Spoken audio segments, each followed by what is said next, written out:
We're learning more this morning about the alleged assassin in last week's murder of conservative political activist Charlie Kirk. 22-year-old Tyler Robinson, who was taken into custody on Friday following a 33-hour manhunt, is being held without bail at Utah County Jail. He was booked on suspicion of aggravated murder, felony discharge of a firearm, and obstruction of justice.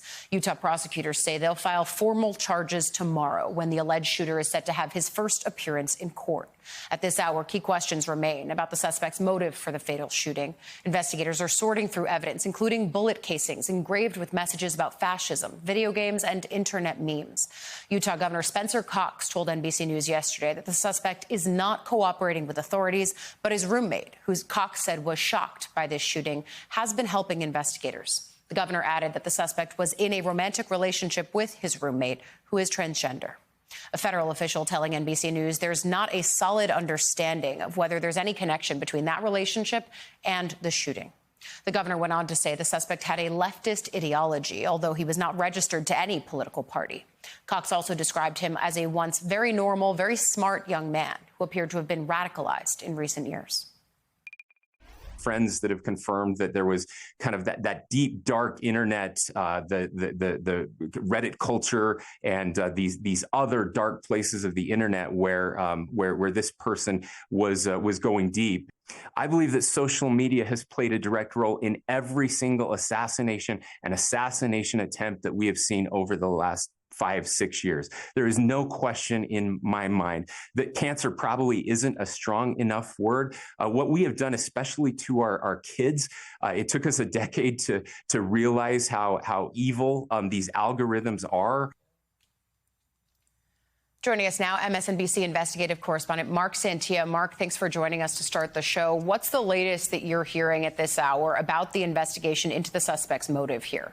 Well, Allie, a lot has happened over the weekend. Investigators say they are continuing to build their case. They're learning a lot, gleaning a lot of information from face-to-face interviews. As you mentioned, the suspect is not talking to detectives, but his roommate is cooperating. The suspect's family is they're also speaking with detectives. At this point, the governor says they still don't have a why behind the shooting. They're working on it, but they feel very confident that they have the suspect in custody, that they have their person in custody, and they're continuing, Allie, to build out their case.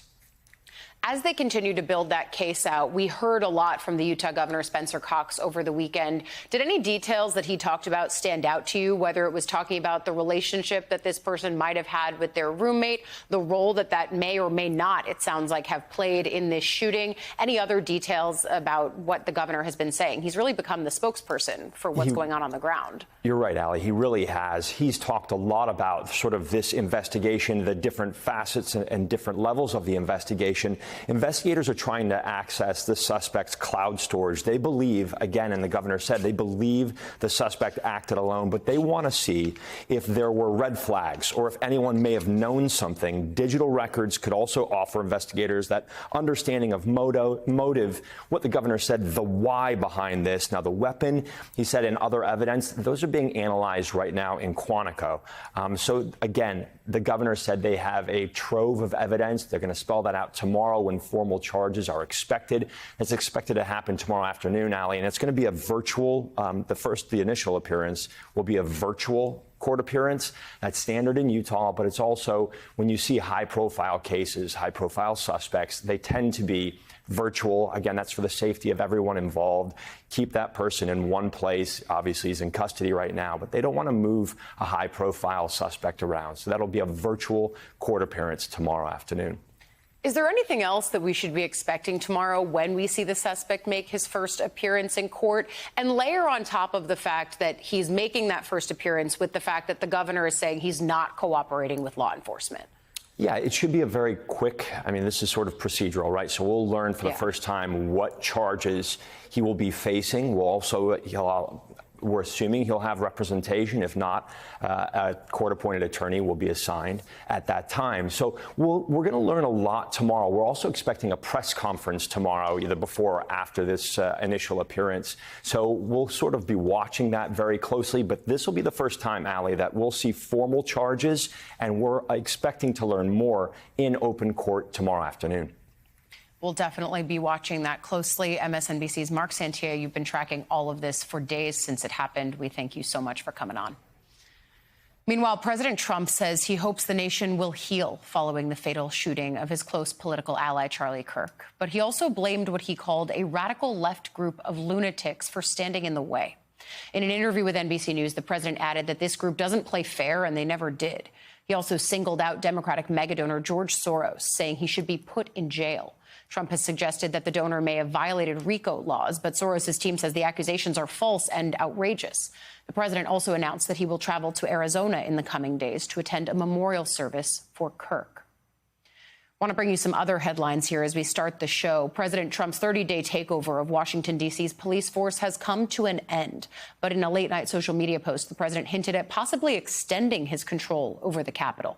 At 1 a.m., the president posted a long message slamming D.C.'s Mayor Muriel Bowser, writing in part, quote, "I'll call a national emergency and federalize if necessary." Last week, Mayor Bowser confirmed she would not allow the Metropolitan Police Force to continue working with immigration enforcement after the president's takeover ended. Other federal agencies, though, are expected to stay. The National Guard troops in D.C. are set to remain at least through November after the president extended their orders. Meanwhile, President Trump has announced the next city he will send federal law enforcement and National Guard troops to will be Memphis, Tennessee. While the president claimed the city's Democratic mayor, Paul Young, was happy about this arrangement, the mayor said the exact opposite in an interview on Friday. Do you want the National Guard in your city? No, we definitely want a partnership with the federal government on providing the resources that we need. We have seen significant reduction in crime over the last 2 years, and we want to keep that trend going. But we understand that a decision has been made that the federal government and the governor want to send the National Guard. And our goal is to make sure that we have an opportunity to work with them and align what their activities look like when they come into this community. Now, an ICE official told NBC News that Memphis law enforcement officials do not cooperate with the Immigration Enforcement Agency and that the city is therefore considered to be a sanctuary city. Memphis is the second American city the president has announced he will send federal law enforcement to. He's also hinted at sending troops to both Chicago and New Orleans.